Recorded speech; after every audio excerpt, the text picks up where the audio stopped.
Hey everybody, welcome to our lesson for today, Cold War Global Conflicts. So our objectives and standards, to analyze how the Central Intelligence Agency or the CIA played a role in the Cold War, and to explain global conflict that arose during the Cold War. Take a look at the standards too, if you would.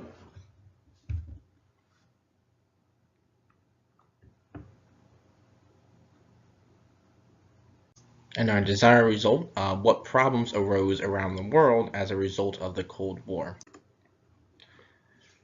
Okay, so the CIA. So under the Eisenhower administration, which you've learned about now that President Eisenhower is in charge of the government, the Central Intelligence Agency, or the CIA, was used to supply information during the Cold War. They were also used to carry out secret missions or lessen the power of any government that may have been unfriendly to the United States. So he's going to use the CIA to provide him with information and to kind of take some secret covert operations as well. So let's talk about Iran.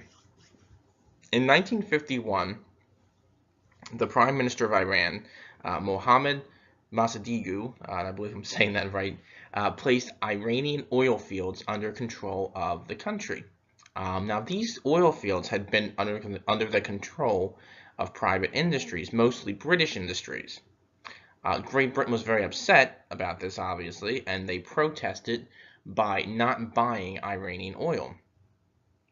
Now, the United States was afraid that the Iranians would maybe look to the Soviet Union for help. So in 1953, the CIA gave several millions of dollars to those who were opposed to the decision of Mohammad Mossadegh to protest him and things like that, and his decision over to place the oil fields under control of Iran. So the Shah of Iran. So the United States government also wanted the Shah of Iran to return to power after fleeing. Now, another reason for this is that the Shah of Iran was a pro-American supporter as well. The plan worked by the CIA to remove the previous leader, and the Shah was returned to power. And when the Shah of Iran returned to power, he turned over control of the Iranian oil fields again to Western companies.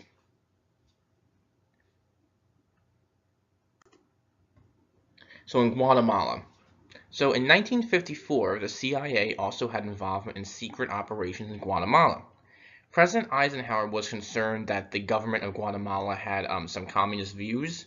Guatemala had given thousands of acres of land away to peasants, which had belonged to America. So this obviously didn't make President Eisenhower and the government very happy.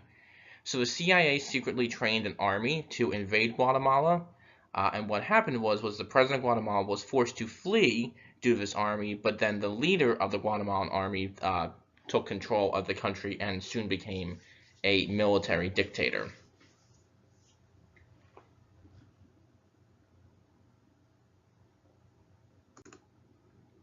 So Warsaw. So Joseph Stalin died in 1953, and after his death, the United States and the Soviet Union seemed to be at a relaxed point in their relationship. I mean, there wasn't so much conflict between the two, okay? The Soviets even recognized West Germany and finished some peace treaties they had made with other countries. In 1955, West Germany was allowed to join NATO, and they were allowed to rearm themselves. Now, the Soviet Union becomes nervous at this because they obviously don't want, this going on. So in response to this, they formed their own mutual defense organization known as the Warsaw Pact. Now, remember that the United States and Great Britain and France and some other countries had joined NATO, so the Soviet Union creates the Warsaw Pact and served the same purpose as NATO. It's a mutual defense organization. They're going to come to the aid of each other if one or the other is attacked. And it consisted of the Soviet Union and 7 Eastern European countries. So the summit. In July 1955, President Eisenhower met with leaders of the Soviet Union in Geneva, Switzerland, and Eisenhower is going to propose the open skies idea. It would allow both countries to have flight over the other's country to protect against a possible surprise nuclear attack. The Soviets rejected the idea in the long run, but it was a step towards, again, making peace between the United States and the Soviet Union. You're going to see that throughout the Cold War, there's going to be times when the Soviet Union and the United States are going to discuss and have a more friendly relationship. Then there's going to be times when they're not going to have such a friendly relationship. So this is kind of like a back and forth relationship between the two superpowers. So trouble with Egypt. The same year, 1955, Great Britain and the United States agreed to help Egypt build a dam on the Nile River.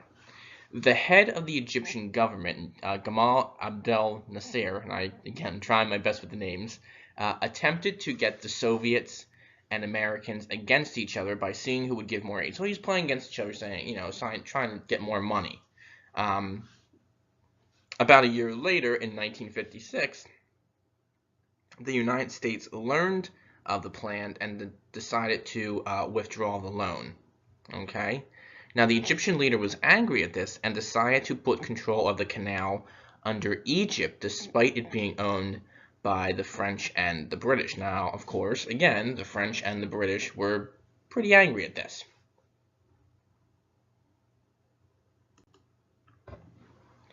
War over the Suez. So control of the canal affected Israel as well. Israel had been created after World War II as a homeland for those of the Jewish faith.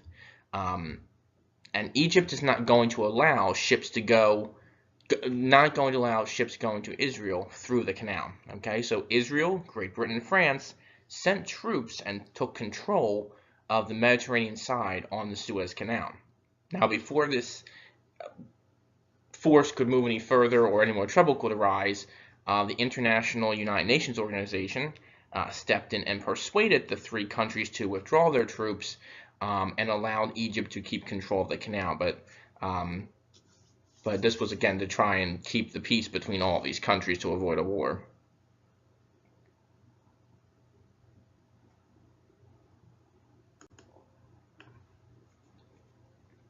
So, after the support of the Soviet Union of Egypt with the Suez Canal, President Eisenhower issued a warning. And in 1957, this became known as the Eisenhower Doctrine. So we had the Truman Doctrine, and now we have the Eisenhower Doctrine. And it stated that the United States would defend the Middle East against attack by a communist country. Okay, so defend the Middle East against attack by a communist country.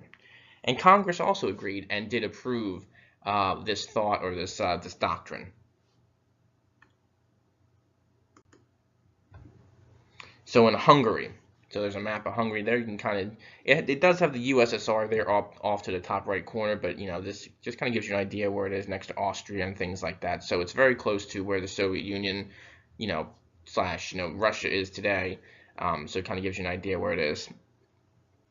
So the Soviet Union controlled Hungary after World War II. The people of Hungary began to rebel and demanded a democratic government.